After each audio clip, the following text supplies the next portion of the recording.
Welcome to Caching in the Northwest. You know, this is the podcast from the birthplace of geocaching right here in the great Pacific Northwest. Now, it's Thursday at 9 p.m. Pacific. I'm Chris of the Northwest, and we're going to talk about geocaches and geocachers from here and all around the globe. So while you're fighting not to have a rapid and scheduled disassembly in your life, we'll be caching in the Northwest.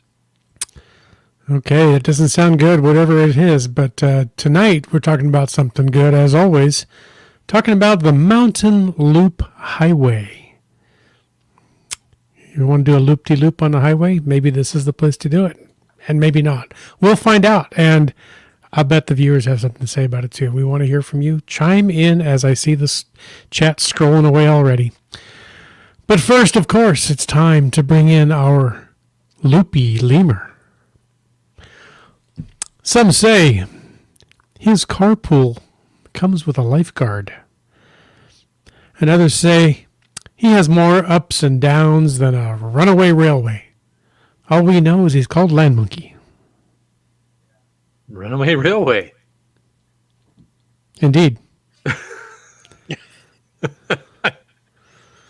you just ad-libbing now? Maybe. I'll never tell.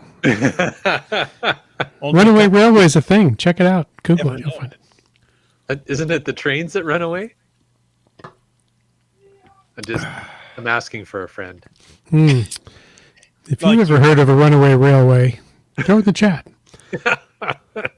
I'm confused by this term. Anyways, hey, good to be here. Good to see my friends. It is Thursday night. It is podcast night. And before we jump into tonight's topic, which I have some recent familiarity with, I believe. I'm looking forward to talking this through. What? I know, right? Believe it or not, I've actually been hitting the Pacific Northwest Washington State Highway system recently. So both literally and figuratively. But anyways, before we get to that, quick reminder that we do appreciate the support of our patrons. We hope to keep this podcast coming each and every week, and a special thanks to Land Sharks, one of our corporate Denali level sponsors. Remember to check out travel.landsharks with a Z.ca. They have a whole bunch of great trips listed under upcoming trips, including a tour to the Brazil Ape Cache, a Panama Canal cruise, a trip to Antarctica, all kinds of amazing land tour through Ireland. There's tons of great trips and amazing adventures coming up there. Just check it out, landsharkz.ca. And hey, if you're signed up for the Mediterranean cruise, I'll see you there. Oh, all right. Anyhow, that is one. But the other corporate Denali level sponsor is Gold Country Geotourism. Make sure to check out our friends at exploregoldcountry.com. Check out these beautiful vistas, amazing geocaching adventures on the two geotours. I always do that backwards. I should do it this way. 2 geotours.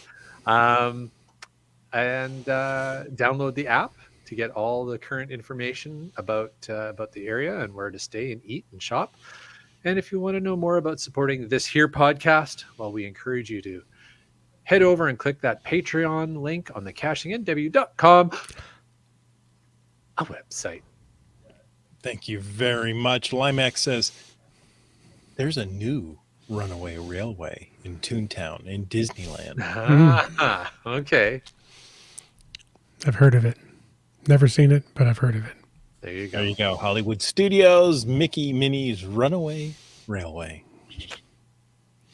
So apparently they ran away to join the railroad. I've been educated. Hey, folks, it's time for the glow. Now, you may ask, what is the glow? What is the glow? Love you guys. Thank you. The glow is the geocaching log of the week. So whether you read it or whether you wrote it, we want to hear about it because great logs simply make geocaching better. You can send an email or a recording to feedback@cachingnw.com. You can call into 253-693-TFTC and tell us in your own voice how you glow. Oh, thank you, Dora Moore. What is the glow? Yeah, She's if one of our anybody, most special patrons. I was going to say, if anybody would know what the glow is, it would be Dora Moore. It would be. One would think. One would think. All right, well, let's see. This week's glow, it's going to work. Was submitted from Moo Girl and Lil Bull. It's for a cache called Worn Out Car, CFG 2015. That's GC5ZWN3. And the log is by H. Erectus and Lucy. One can only assume that's an abbreviation for Homo erectus. Isn't Lucy also one of the ancient humanoids? They're, both fictional creatures from a created history. Or not. You decide. It doesn't matter what the facts say. Whatever you believe, that's it.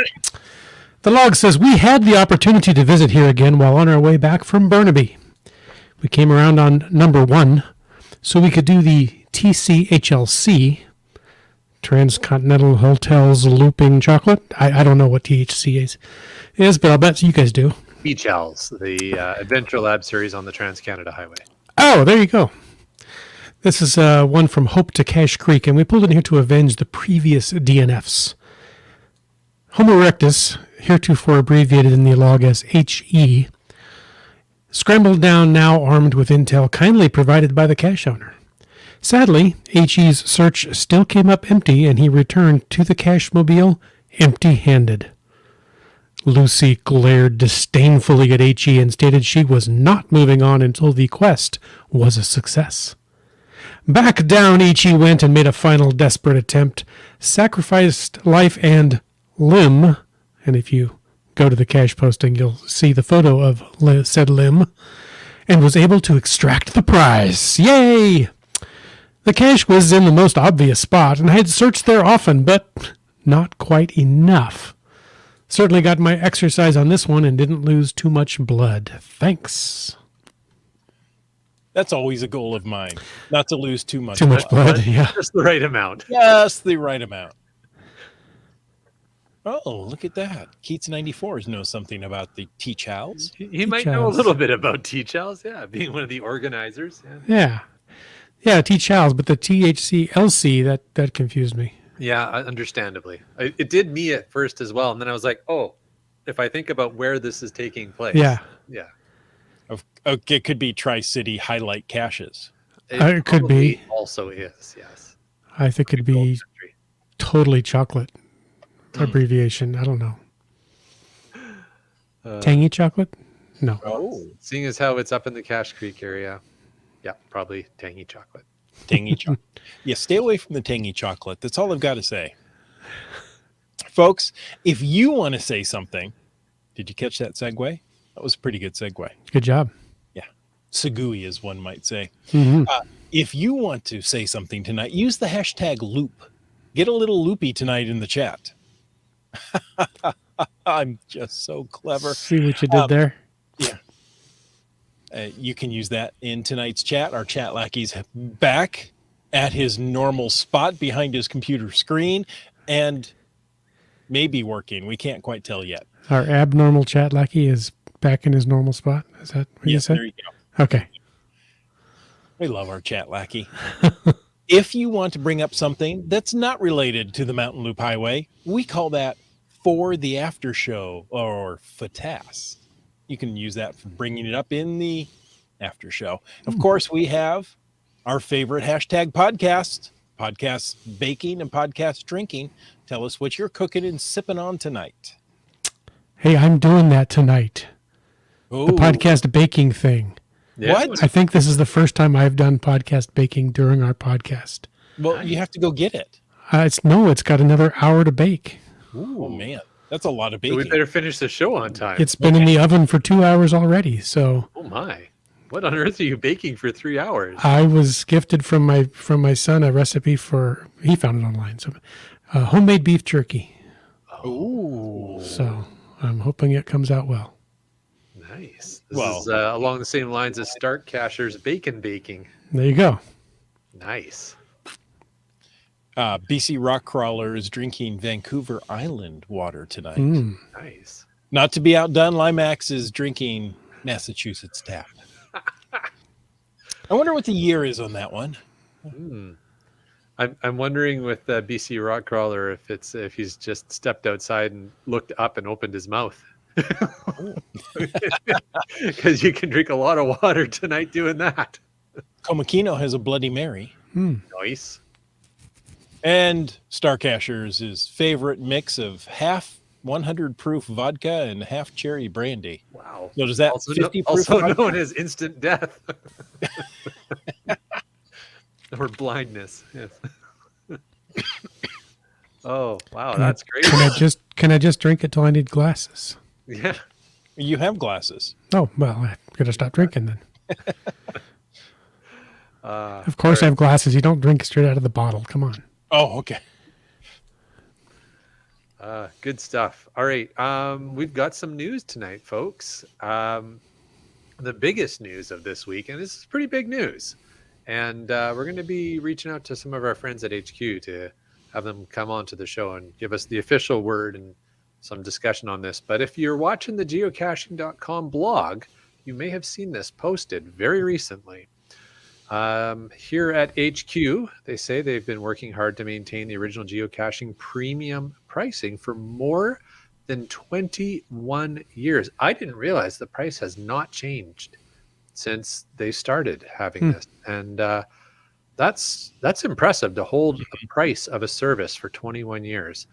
However, as you can probably guess, we're leading to a but. I sense a but. Yes.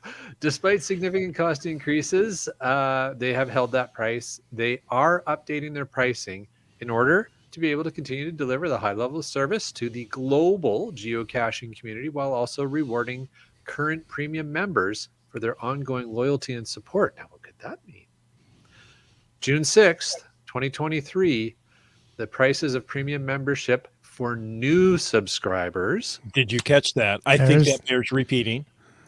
The prices of premium membership for new subscribers is going to increase to $39.99 US dollars per year or $6.99 US dollars per month for new subscribers.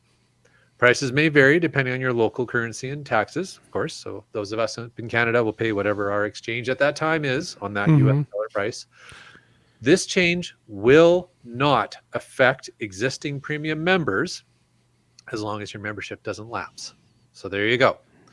If you'd like to take advantage of the current prices and you're not a premium member yet, you got until June 6th. After June 6th, but you can lock in at That's right. like $10 US less per year if you get on the pony right now. It's like buying 3 years, getting one for free. There you go. It kind of is, isn't it? Yeah. There you go.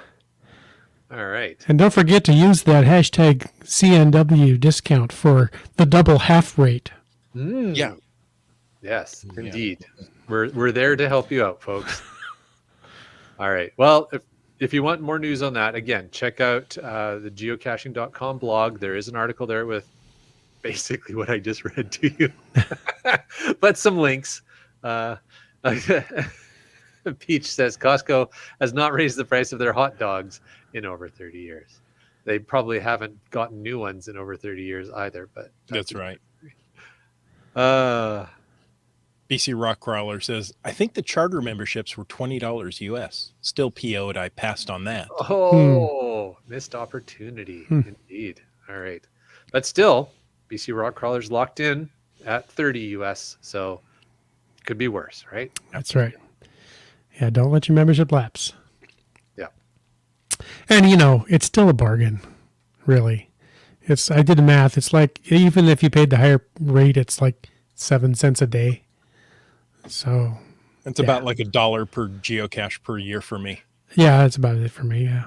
But it's about, I don't know what, half a cent for landmark. I don't know what it is for landmark. Pennies on the geocache. I can't even figure that out. And but Canada doesn't even have pennies.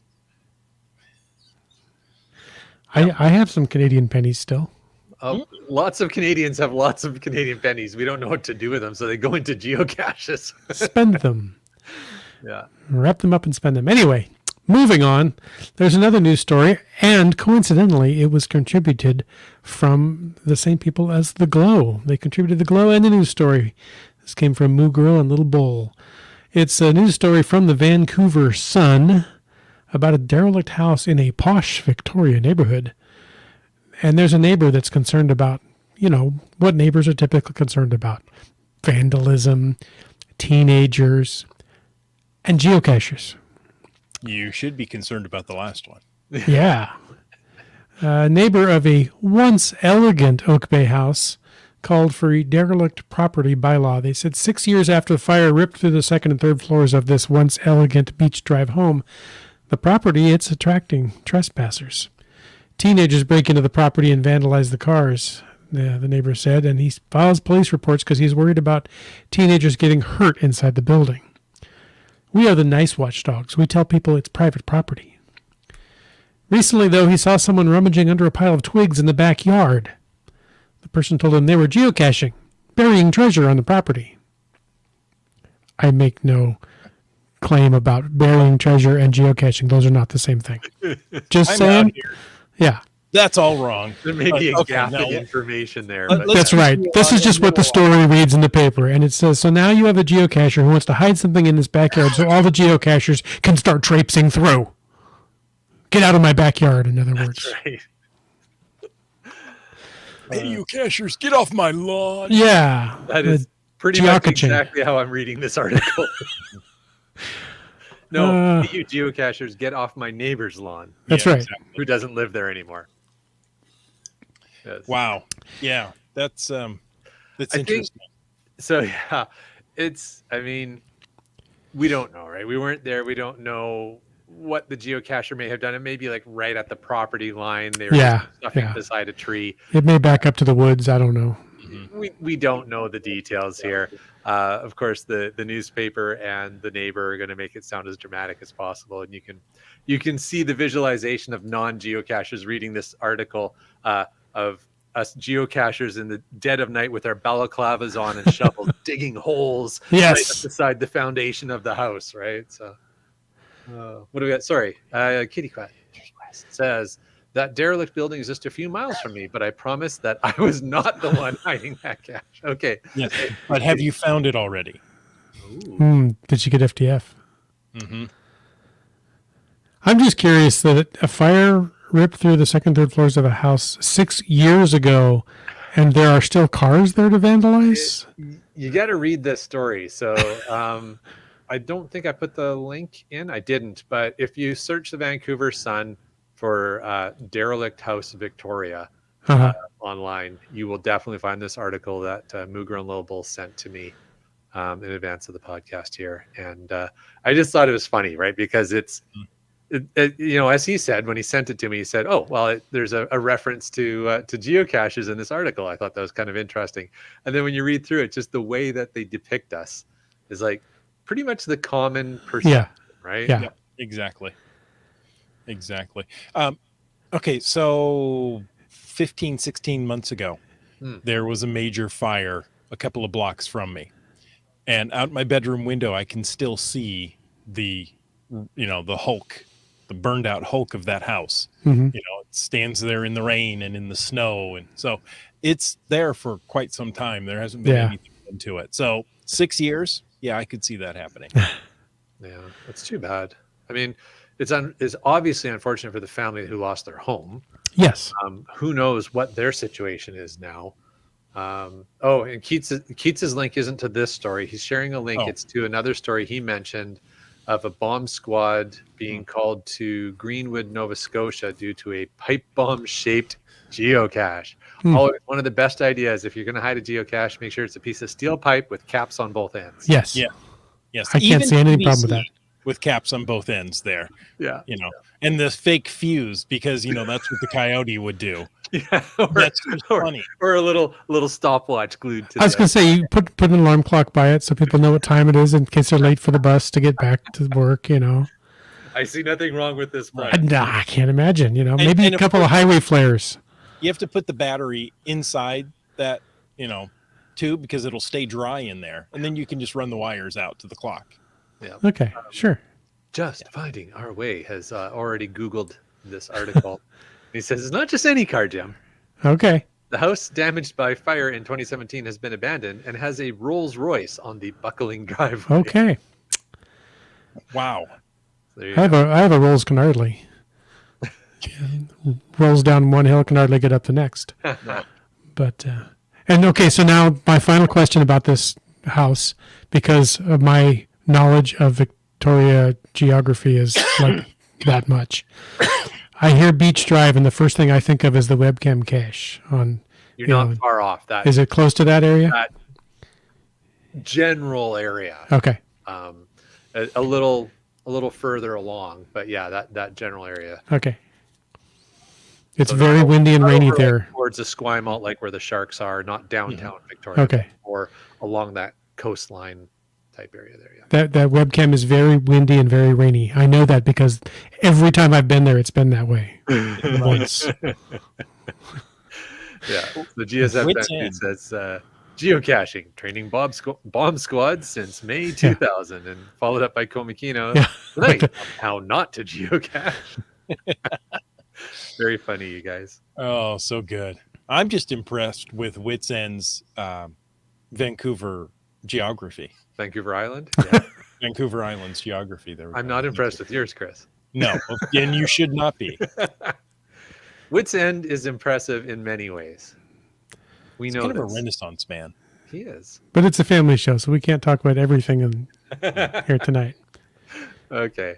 Well, Thank hey, you so one thing we much do for want to that. hear about from you, good listeners, live audience for sure. But, even if you're listening to this later and you have thoughts you want to add or questions you want to answer or just feedback, use hashtag FATAS, because once the show ends, it's still the after show until we start the next show. So, tag any of us or the podcast on social media, use hashtag FATAS, and give us your feedback on things such as, how are you doing on the Wheel of Challenges?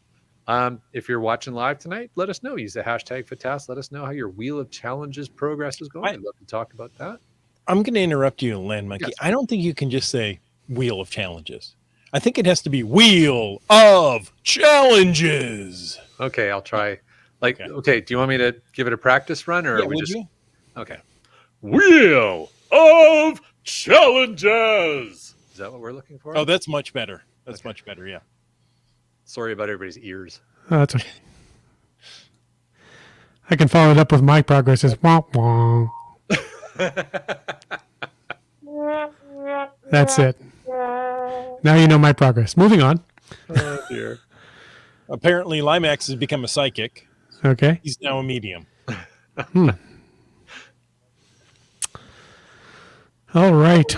Well, hey, we're cruising on along, reading lots of news, having lots of fun, but we haven't got to our topic for tonight. No. And I got to say, when I heard about the Mountain Loop Highway tonight and saw that it was episode 507, the first thing I thought of was, well, certainly this must be Highway 507, right? No, State Route 507 is south of Tacoma, heading down towards Centralia through Yalmanal. We're talking about a very different loop highway tonight, I think. Yeah, I think we're talking more to the north central part of the Yeah. state, right? The Loop Highway. North But, of us, south of you. Yeah. Somewhere between I'm us. putting myself as if I am standing in the center of the state of Washington. Just on the 507, State Route 507. Our recent YouTube episodes around the WSGA Geo Tour features a little bit in Centralia, where we stopped there and found a couple of caches on our route. So pretty area, really. I had never been to Centralia. Maybe I had, but I don't think we'd ever really stopped there. And so we spent a morning in Centralia and enjoyed the Adventure Lab there, which I think, if I'm not mistaken, is Peach of Washington's Could be, yeah. Adventure Lab. And just a really neat little town. So there you Nice. Yeah. Centralia and Chehalis are Washington's twin cities. go. Uh-huh. Were they born on the same day? I don't know. Similar. Maybe They just look exactly the I same. lived down there for a few months. before and after midnight, maybe. I don't know. Yeah, I visited him when he lived down there. Mhm. We played kooshball in the parking lot, Nice. As one does. as one does. All right. Well, But we're not you have talking something about you want that. to talk about, Chris. You know, North and slightly east of Puget Sound, a narrow highway lined with towering evergreen trees winds along the crashing, glacier-fed Stillaguamish River. This is the Mountain Loop Highway, where rugged trails lead to brisk mountain lakes and peaks soaring to more than 6,000 feet. That's like 8 million kilometers. Leaping from tree to tree as they float down the mighty Stillaguamish River. That's right. You could spend days here hiking or simply sitting riverside and soaking in the gorgeous scenery. And thanks to the businesses and the small towns dotting this valley, you can enjoy good food and a warm bed close by after a long day's hike. When did you form the marketing committee for the... That's exactly what it sounds like, doesn't it? Yeah. Yeah. Yeah. That's pretty good, man. Yeah. Thank you. If I know him, he asked ChatGPT what the Mountain Loop Highway was, and that's what it came up with. Yeah, you know me too well. It's getting easier and easier to write the show notes. But more predictable. No, actually, I stole it off a webpage. I'll admit it. Okay, well, now we've talked about it. Anything else we want to talk about tonight? No, that's it. We're done. It. It's not Highway 507. Okay. So I think we're good. Even though it's episode 507. Yeah. I guess we should have talked about Centralia. Yeah. Oh, well, that's all right. Well, we mentioned it. We're done. Okay. We're done. In 2 episodes, Highway 509, that leads to the airport. So we'll have to talk about air travel. Sure. That's a bit of a stretch, but we could do that. Yeah, that makes sense. But hey, let's talk about some interesting things to see and experience along the Mountain Loop Highway. And one of them is one of my favorite places. I think I've only been there once, maybe twice, but I am looking forward to going back and checking it out again because it's just such a cool spot. That's the Big Four Ice Caves. Folks, if you have not visited the Big Four Ice Caves in the Mount Baker Snoqualmie National Forest near Granite Falls, I put it on your list. Put it on your bucket list. Google it. Check it out. The pictures are going to be mind-blowing. It is super cool. It is a stunning natural wonder, to quote Chris and his marketing speak here. Thank you very much. Towering ice formations, crystal clear pools of water. It's a 2.2 mile round trip. So I think that's 1,000 kilometers. Mm-hmm. But yeah, it's not. It's like 5 kilometer round trip hike, but it's generally a pretty level hike, as if I recall. There's not a lot of incline there. It says suitable for all skill levels, so there you go. It was a very, very easy path. They claim wildlife viewing. I didn't see much wildlife when I was there. Birds, but Other hikers. Lots of other hikers. Yeah. It is a popular destination, so I would say that you really want to time your visit appropriately. Do a little bit of research. They also claim, and I think this is a fair claim, from a photography or videography perspective, the ice caves provide a stunning backdrop to capture the beauty of the Pacific Northwest. They absolutely do. They're fascinating to see. Yeah. I understand the best time to visit there is the summertime because it's a little more accessible. But as you know, anytime you go there, check the weather, because in the super hot weather, I've heard of ice breaking off and crashing down and causing injuries and problems. So all year round. That's You're never supposed to go into these ice caves. Some monkeys have gone and told the tale, but your mileage may vary. Mm-hmm. We cannot condone such activity on the podcast, but I do hear that they're quite beautiful. I have not been there. I would love to go someday and check it out. But as with many places, do your research, check local conditions, try to go on a Tuesday morning when everybody's in school and it's quiet there or something. And, of course, leave a trip plan. Yes. Oh, that's such a good idea. Absolutely. Now, I've said you should never go inside. Visitors, as you go there, cachers, hikers, take some safety precautions when visiting the ice caves. The ice formations can be unstable, and you should stay away from the cave entrances. And most of all, avoid climbing on the ice. I know it's going to be a cool picture if you get up there, right? But that's where the ice is the weakest.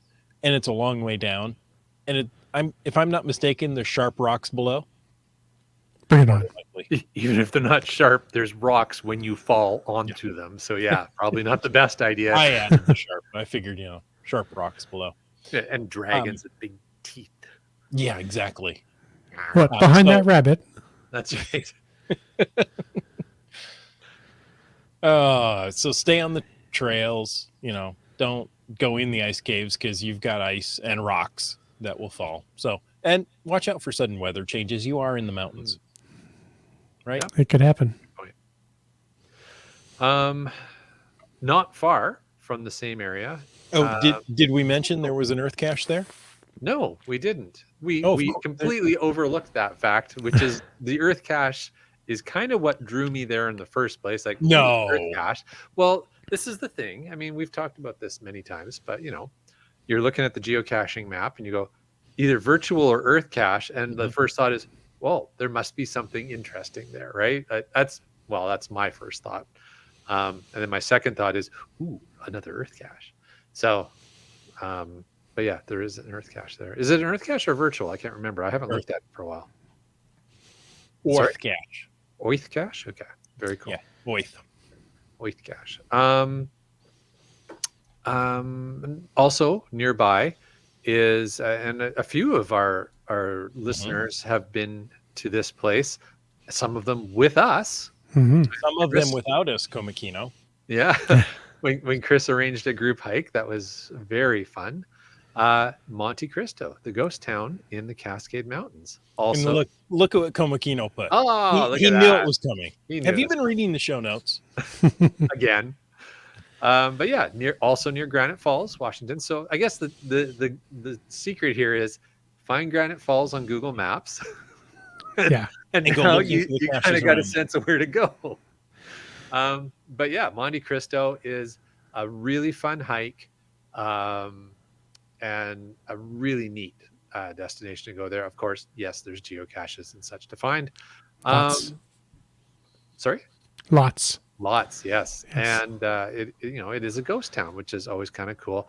I think one of the things, and we've got a few notes to read through about this, but one of the things I love the most about that ghost town was the turntable, the rail turntable, that the bunch of us went and played with some of our listeners, and we gave it a spin, which was pretty cool. It still moves, yeah. Still moves. But yeah, Monte Cristo is a mining town, was founded in the late 1800s, experienced a boom during the early 1900s, not like a boom that blew it up, but like...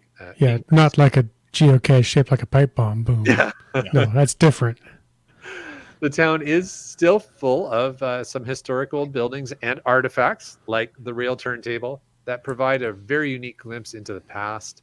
The hike, as we described, is a beautiful one, passing through the old growth forest. You do need to cross a stream at least once without a bridge, so you got to plan for that one. I think there's a big old log still there. Yeah, there's a big tree across it.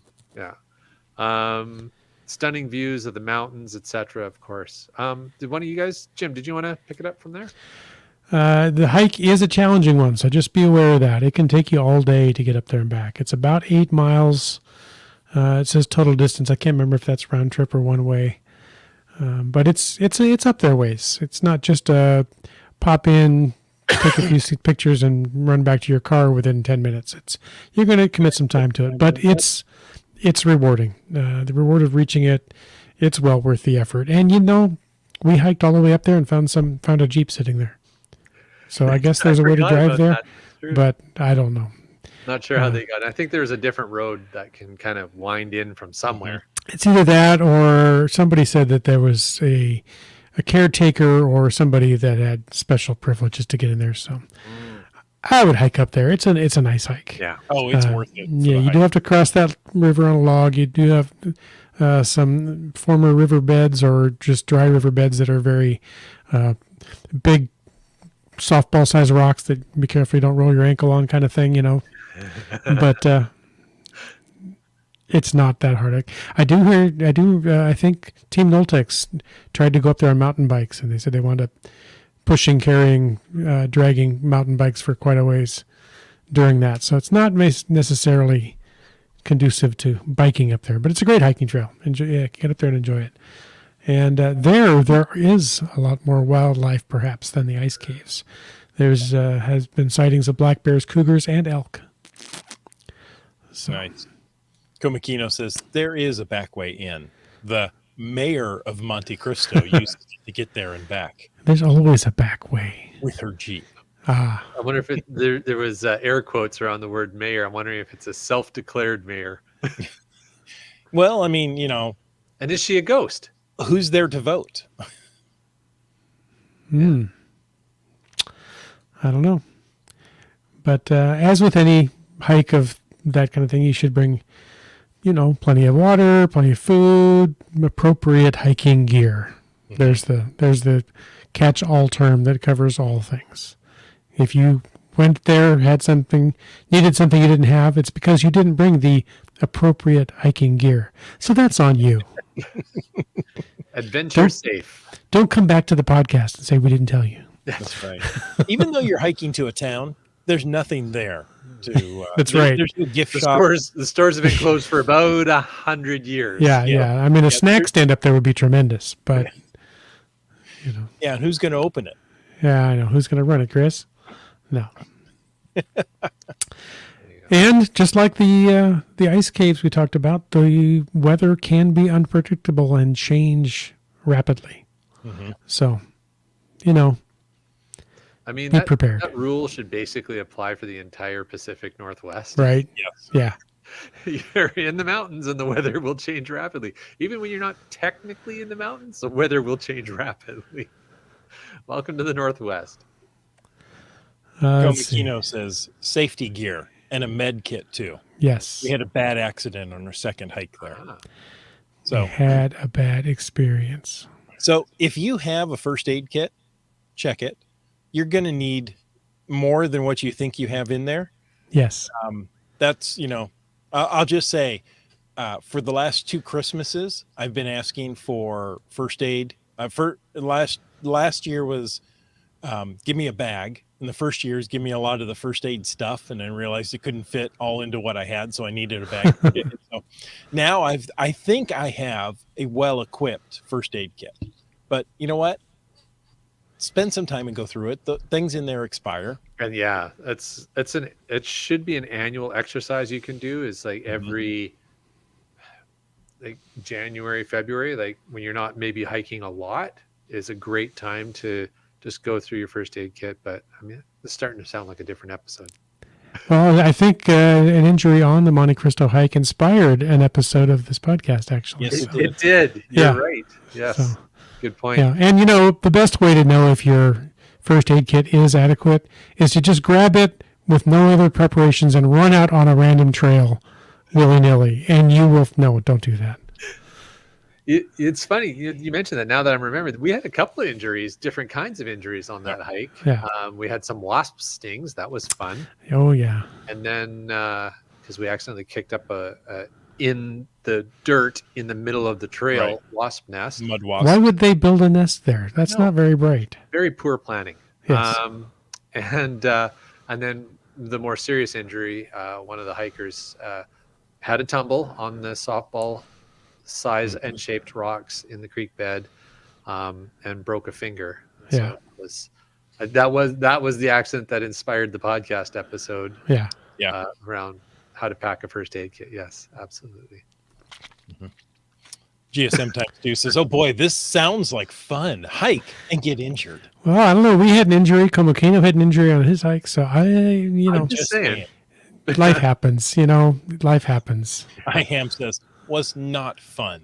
No, I think it was it Dan and I who got stung? I believe so. Yeah. I can't remember if B Pendragon got stung as well. He was there. Well, I just remember we had, 15 hikers with us.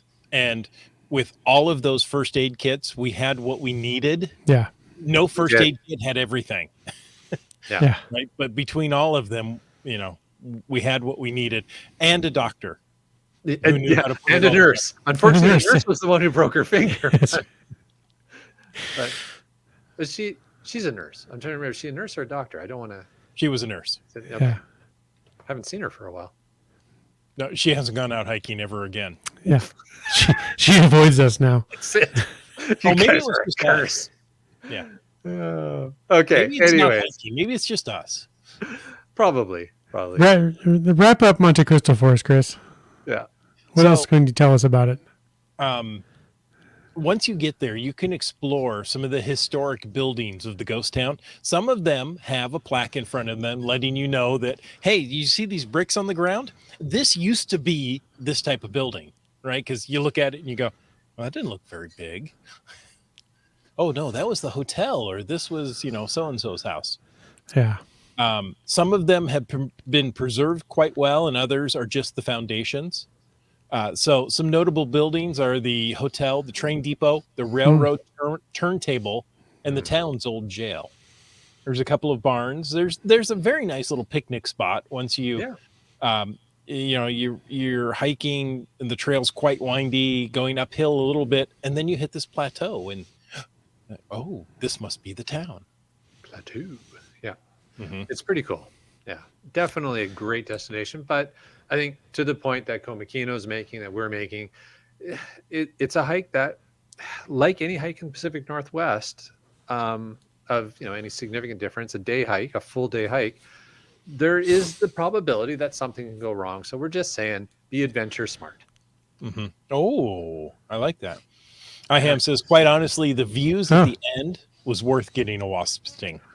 I agree. However, I would not normally use that as like my entrance fee. That's right. View, so, yeah. That doesn't go in the visitor. No. and I see that Team Noltex is watching tonight. He said Mrs. Team Noltex will not be returning to Monte Cristo with a bike. So I thought I remembered that story accurately. And yeah. That's funny. Oh god. I seem to remember the consternation of going over the fallen tree with a bike and yourself and trying to balance and move, and that would be tricky. Yeah. So, bikes are great. There's a lot of great biking trails. The hike to Monte Cristo is not one of them. Not one of them, no. I mean, unless you make friends with the mayor and take that road in, maybe. I don't know. Can't speak for that route. Don't know. And maybe you need to be a medium to make friends with the mayor of the ghost town. It's quite possible. How's that for a deep cut? A short psychic on the run from the law. A small medium at large. Nicely played. All right. So continuing on the Mountain Loop Highway, and Monte Cristo is a great stop on that highway. So it's good we spent time on that. But other things on the Mountain Loop Highway, and this one is actually visible from I-5, Mount Pilchuck State Park. Why, don't you know it's 1,893 acres of hiking delight? Ooh. I know that because it says so right here in the show notes. I mean, when you say hiking delight. Oh, it's hiking delight. Okay. It's not hiking to heavy. That's me. Okay. The park includes subalpine lakes such as Bathtub Lake, Summit Lake, Pinnacle Lake, and many mountain trails. I'll bet there are even trails there that a mountain bike would be fantastic for. Probably. Yeah. One of the trails ends at a fire lookout. Ooh, I love fire lookouts. Fire lookout. I do too. Yeah. Oh, wait, not that. It's a different context here. It's only an hour and a half drive from Seattle. So it is very popular with the weekend crowds. It gets about 30,000 visitors annually. And that old fire lookout is the number one draw for people to go up there. It was constructed in 1918 by the U.S. Forest Service, and it was in service until the 1960s. It's on the National Historic Building Register and was restored by the Everett Mountaineers in 1977. It's now a museum, and historical pictures on display of the trail and lookout construction with maps help you name the surrounding peaks. So, being that it's so close to Seattle, I would say, like I joked about with the ice caves, go on a Tuesday morning when school is in session. Not on the same Tuesday morning you're going to hike Monte Cristo, because that's a full day hike. You're going to need extra time here. Maybe you could stay in one of the cozy hotels in the small towns nearby. Ooh, like a cozy cone even. Make a weekend of this, or a week of this whole adventure. There you go. It's a great area. Now, in addition to the lookout, during the late 50s, I thought this was interesting. Through the early 70s, there was a ski area on this mountain.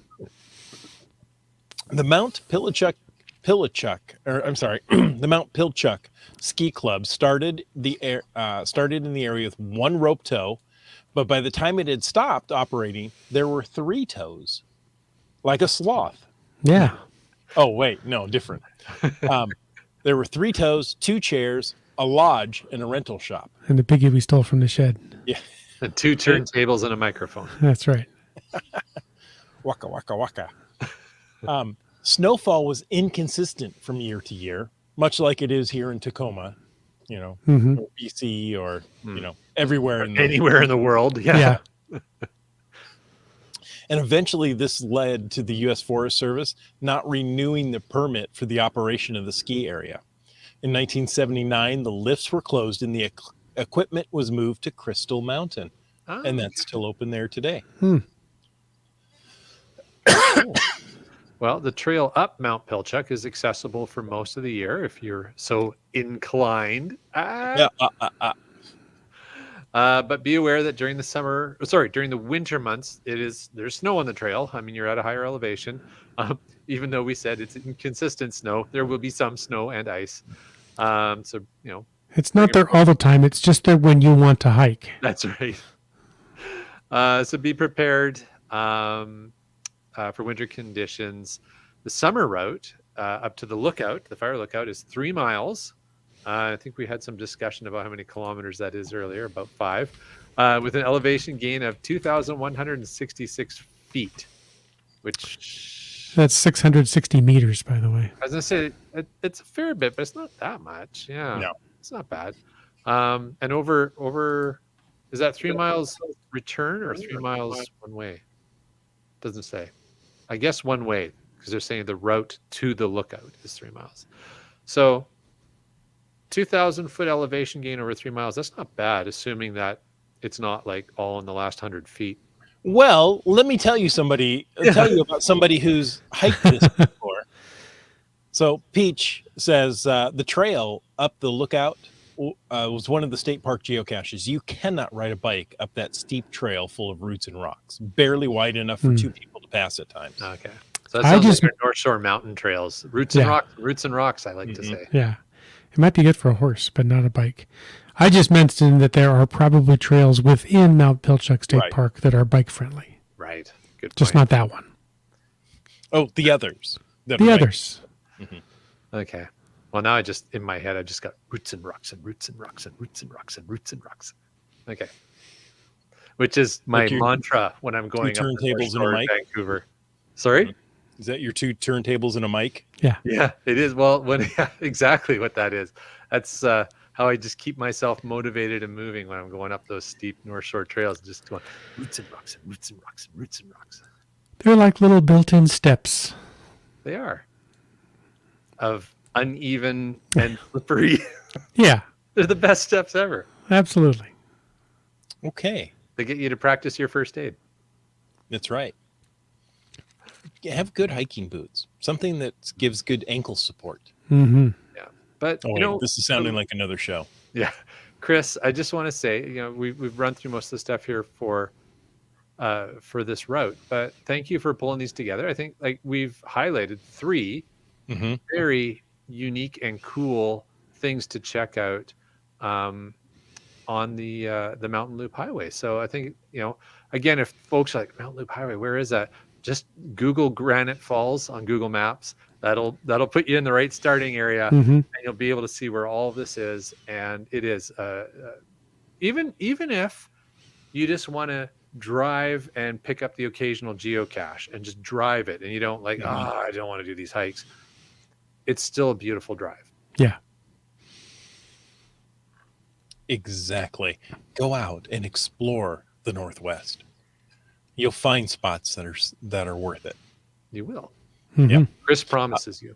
He yes. commits to this. I, for one, promise.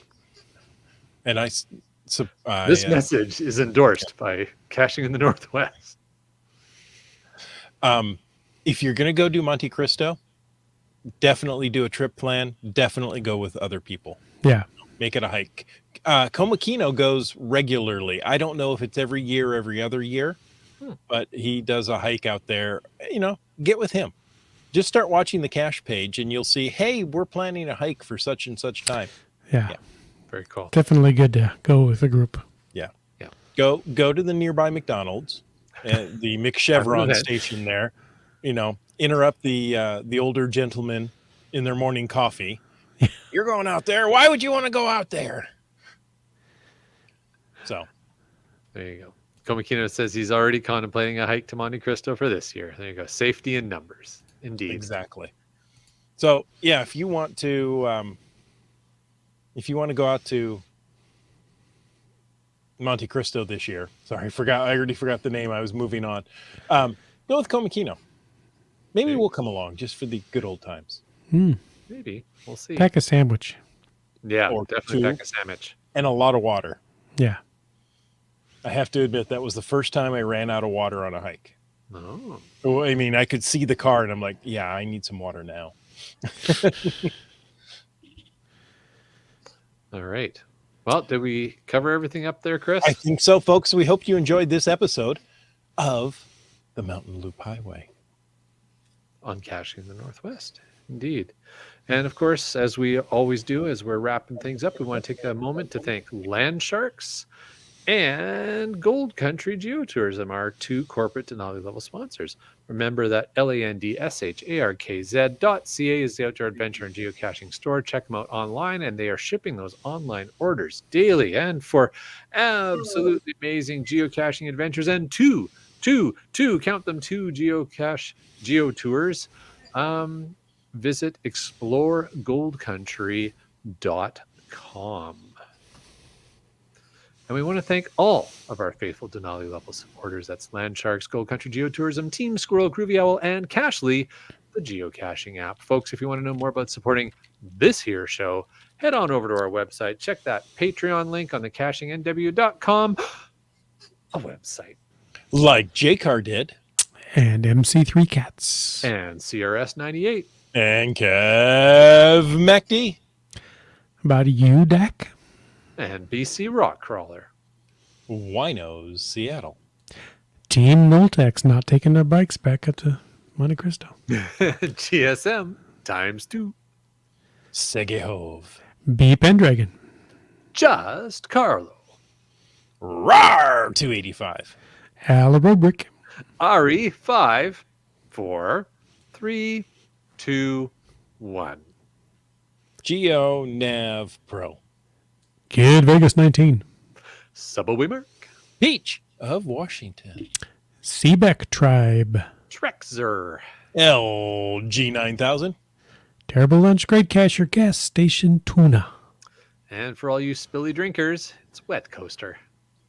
The Camp Clan. Green Words. Kitty Quest. He's already gone to sleep, so we should be quiet for him as well. Limax. Whidbey Island Gal. Geocaches. Logwork. Antaeus. Dora Moore. Flagman. Just finding our way. Broncos fan. For life. Genies. Korsgat. Actor Duck. Boomer 365. You Talks to Rocks.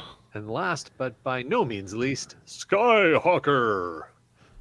Thank you for taking the time to listen to this episode of Caching in the Northwest. Your support helps keep the quality shows coming. So if you like the show, click on the Patreon link on the CachingNW.com website. Now, if you didn't like the show, let us know what you want to talk about. In either case, please subscribe on Apple Podcasts, Google Podcasts, Stitcher, iHeartRadio, Spotify, and so much more. Subscribe and give us a review.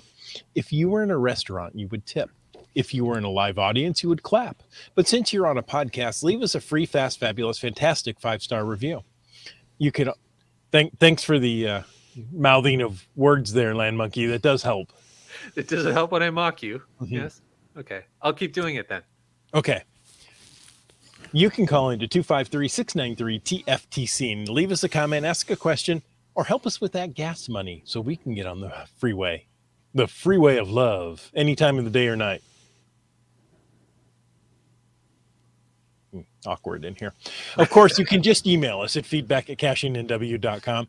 Join us every Thursday night at 9 p.m. Pacific for a live show and chat. The show's produced by Chris Umfenauer, Jim Paulwoods, Jay Kennedy, and Brian Lang. The show's licensed under Creative Commons Attribution 3.0, license copyright 2023 by Chris Umfenauer. And folks, I ask you to stay tuned for The After Show. You know, Land Monkey was going to mock you anyway, whether you gave him permission or not. Yeah. But it's so much nicer when I have permission. Let's see if we have some FATAS. Do we I have think some we do. FATAS? This one from UDAC. With the increased cost of premium membership, would you consider hiding less premium membership caches? That's interesting. I don't think it would affect that. I tend to mostly hide premium membership caches, especially if it's a puzzle or a cache that I put a lot of attention and time into the container. Mm-hmm. Then I'll make it a premium.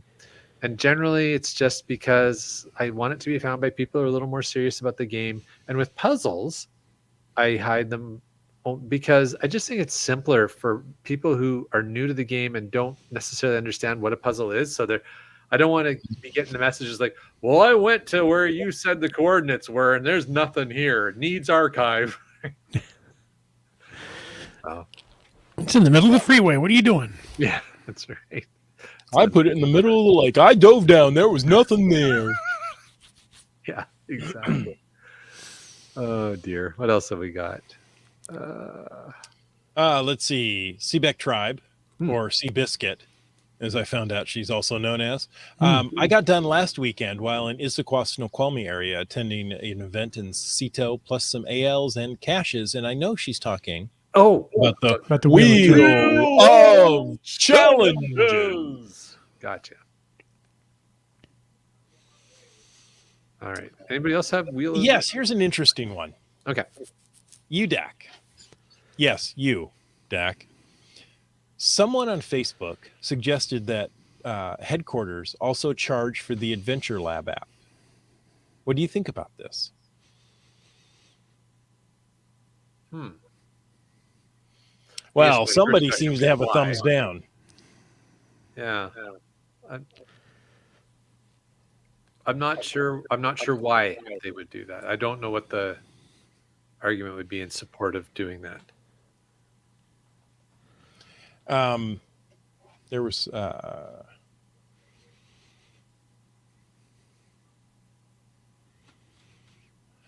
there was something else involved with that, and I don't remember what it was. All right. Well, we'll leave it there. Here's an interesting FATAS from Keith. Okay. 13 years ago today, I found my first geocache just before Big Blue Switch Day. Happy Geoversary, Keats. That's right. That's awesome. Congratulations. 13 years. Wow. So he's been caching since he was 6. Yeah. Mm-hmm. All right. Doramore says, I've been working on a different challenge, so I'm targeting specific caches rather than going for high numbers this month.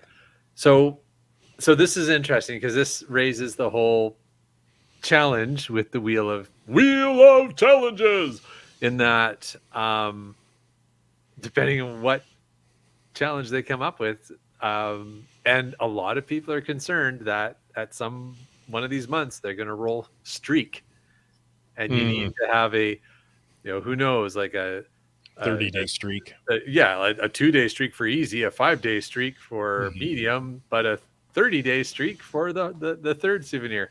And again, there's no law that says everybody has to earn all the souvenirs, but dang it, we all want them. So it's going to be, I'm just wondering if that's going to be one of the things that rolls up, and that might be challenging for people.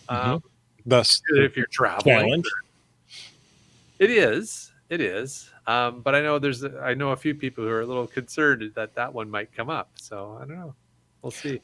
I like the 1 month time frame rather than the 2 or 3 or year round challenges they've had. And I realize, it's COVID. Nothing is right during COVID, right? Everything during COVID was wrong. So challenges had to be extended in that. And I'm kind of glad there's this artificial time frame again. Yeah. Or this imposed time frame. Yeah. for sure. I would agree with you. Go ahead, Land Monkey. Carlo is calling out the Fraser Valley Cache Bash here. So, folks, if you haven't heard about that, it's an annual event we have happening up here in the home of Geo Woodstock 18 in the Fraser Valley. We do a little fun thing to renew the game board, keep things fresh. And Just Carlo is putting the finishing touches on a couple of hides for the Fraser Valley Cache Bash and hoping to meet the deadline. Well, thank you very much. I know Just Carlo participated last year as well and hit some fun caches. So encourage people to check that out if you're thinking of coming up this way and want to find some fun quality caches. Generally, Fraser Valley Cache Bash caches go out and they're pretty good stuff. What's the date of launch for that? Chat Lackey. That's on you, man. I can FVCB. Chat Lackey doesn't remember either. All right. Chat Lackey only founded this. I'm sorry I brought this up. Let's move on to something that might be easier. Back to Adventure Labs. Yes. Kitty Quest says, I think the ALs are too tied to regular caching to charge a separate fee. Yeah. To which GSM times 2 is geocaching headquarters is using ALs, Adventure Labs, as an entry drug into geocaching, so they won't charge for it, in his humble opinion. We call it gateway caching. Yes. That's funny. Good point, though. Yeah. Geocaching is free, says GeoNav Pro. Indeed. There you go. Fraser Valley Cache Bash publication day. So the new cache is all released Saturday, May 6th in the morning. So coming That's up fast. exactly what I was going to say. It was it? Oh, yeah. Way to go, Chris. Once I read it. With the cache submission deadline of April 22nd, which would be in 2 days. Yeah, I was going to say that's Saturday. Yeah. But, that's all right. We've got hopefully lots of people are going to be hiding them. And that's the submission deadline for the release date of May 6th. Often we've had caches that get released later throughout the year for the Cache Bash, or maybe not throughout the year, but throughout the May, June timeframe. GeoNav Pro's 10-year anniversary, or cache anniversary, as we like to say. You assume he's using decimal, but yeah. Oh, okay. Could be 16-year in hex. You never know. That's true. Okay, let's just move on to something else. GSM times 2 says, I'm glad they've put out a challenge that is challenging me this month. At least I have to think about it. Yeah. You're not going to get it in your normal caching for most people. Yeah. I mean, what was it? 100 fines? Mm-hmm. Was that to get the top prize? Yeah. Right.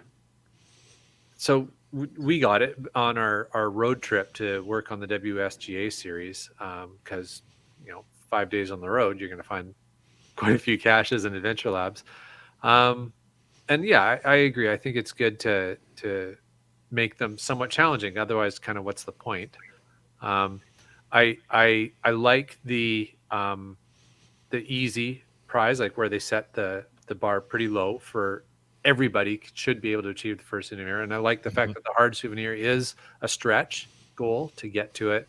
I think the medium one still needs some thought. And I think, and this is unofficial, not endorsed. This thought is not endorsed by Brian Roth, but I think the reason that the medium was such a low number was because it's the medium or the median number of monthly fines of all geocachers. So because there's so many geocachers who don't find a lot of caches on a monthly basis, that number seems on the lower side of the spectrum. Like, I think most people were like, well, why wouldn't it be like 25 or 30? 50, right? Right. Yeah. Like kind of move it more towards the middle. But I think it was based on the statistics of the spectrum of geocachers who play the game. That's my guess. I'm going to need some help with this next one. Doramore says this is the 7th year anniversary of the Safety Weasel. Hooray for the Safety Weasel.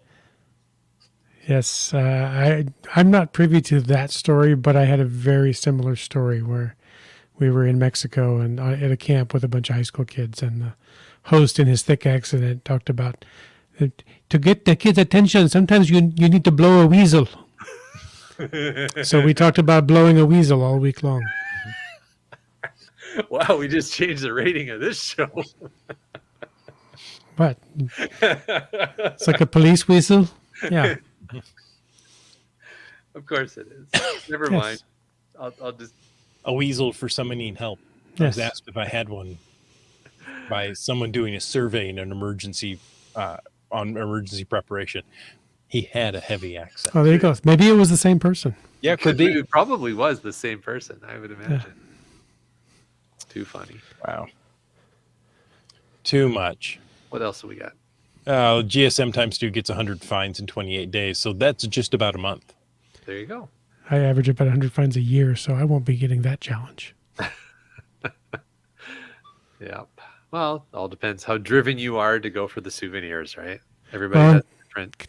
Considering that I didn't know what the souvenirs were until the after show, because I'm not that driven. Starcasher says, I could not watch last week's show live, and I was putting the final touches on my planned trip to Flint, Michigan, Friday evening and all day Saturday to attend the MOGA event there. There you go. Don't drink the water. That's the first thing I was going to say, bring your own bottled water. Hey, Starcasher. So has that already happened? MOGA hasn't happened yet, has it? My planned trip to Flint, Michigan, Friday evening. Oh, okay. Last week. Okay, so MOGA's already happened. Okay. I thought I saw something on social media about it, but yeah. Send in a little report, Starcasher, of A glow. either written or audio. 53693 TFTC. Give us a call. Tell us about your adventures. We'd love to hear from you. You know, if you're uncomfortable, you can call in 3, 4, 5 times to whatever till you think that's a good one. I like that one. That's okay. I won't play the others. I'll just laugh at you behind your back. Or to your face when I see you next. Yes, MOGA was last weekend. There you go. In case you needed to know, Keats' big pink rabbit made it to MOGA. Excellent.